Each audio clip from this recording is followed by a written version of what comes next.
ক্যান্ডিডেটকে আটকে দিয়ে ভোট আটকানো যায় না। বর্তমানে তো আমার সঙ্গে কিছু গণ্ডগোল করার চেষ্টা হয়েছিল, কিন্তু ভোট হয়েছে। এখানেও বুথের মধ্যে ভোটাররা নির্বিঘ্নে ভোট দিচ্ছেন এবং পুরো ভোট হবে। টিএমসি এখন হতাশ হয়ে গেছে, কী করবে, রাগটা কার উপরে দেবে, আমাদের ক্যান্ডিডেটকে আটকাবার চেষ্টা করছে। এখানে নয়, তমলুকের ক্যান্ডিডেট জাস্টিসকেও আটকাবার চেষ্টা হয়েছে। এটা হচ্ছে হতাশা, এটা হচ্ছে ক্যাওয়াস তৈরি করা, আর কিছু না। ভোট হচ্ছে এবং পুরো হবে। কেশপুরের মতো জায়গা সবসময় উত্তেজনাপ্রবণ, গণ্ডগোল হয়।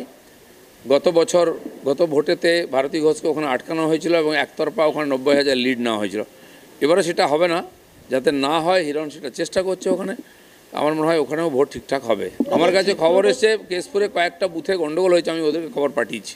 চিত্রটা তো প্রায় এক, মানে ভারতী ঘোষের সময় যা ছিল হিরণের সময়ও তাই হচ্ছে। না, ওখানে কোনোদিন বিরোধীদের ভোট করতে হয় না। কেশপুর তো গতবারে তো আমরা প্রার্থী ক্যান্ডিডেট বসিয়েছিলাম, ভোট করেছিলাম।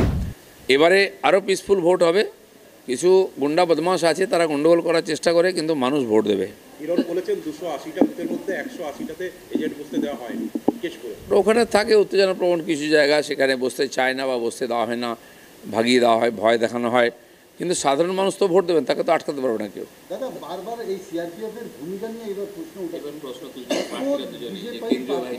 কেন্দ্রীয় বাহিনীর উপরে মেজাজ হারিয়ে যাচ্ছে। না, দেখুন, আগের ফেজগুলোতে এতটা টেনশন ছিল না।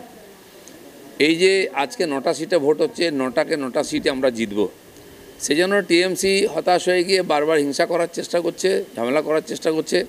এখন মানুষকে ভয় দেখালে সেন্ট্রাল ফোর্সই একমাত্র সাহারা, সেই জন্য সমস্ত বুথে সেন্ট্রাল ফোর্স আছে। সাময়িকভাবে ওরা হয়তো বিঘ্ন করতে পারে, কিন্তু সবাই ভোট দেবেন।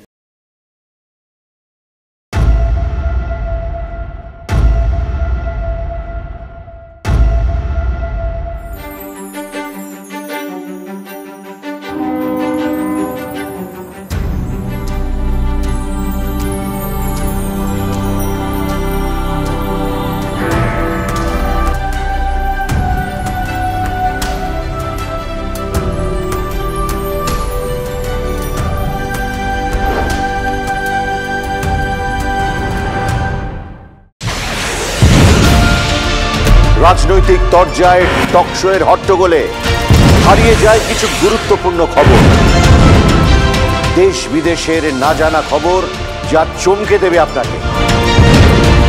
সেই খবরই নিয়ে আসি আমি আপনার সামনে। আমি অনির্বাণ চৌধুরী।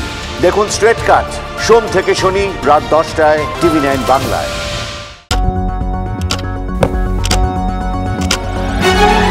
রাজনীতি শুধুই কি রাজার নীতি? রাজা উজিরের চোখে নয়, আপনার আমার চোখে সমাজের ছবি। কঠিন কথা সহজভাবে না বললেই নয়। প্রতিদিন রাত 9টায় TV9 বাংলায়।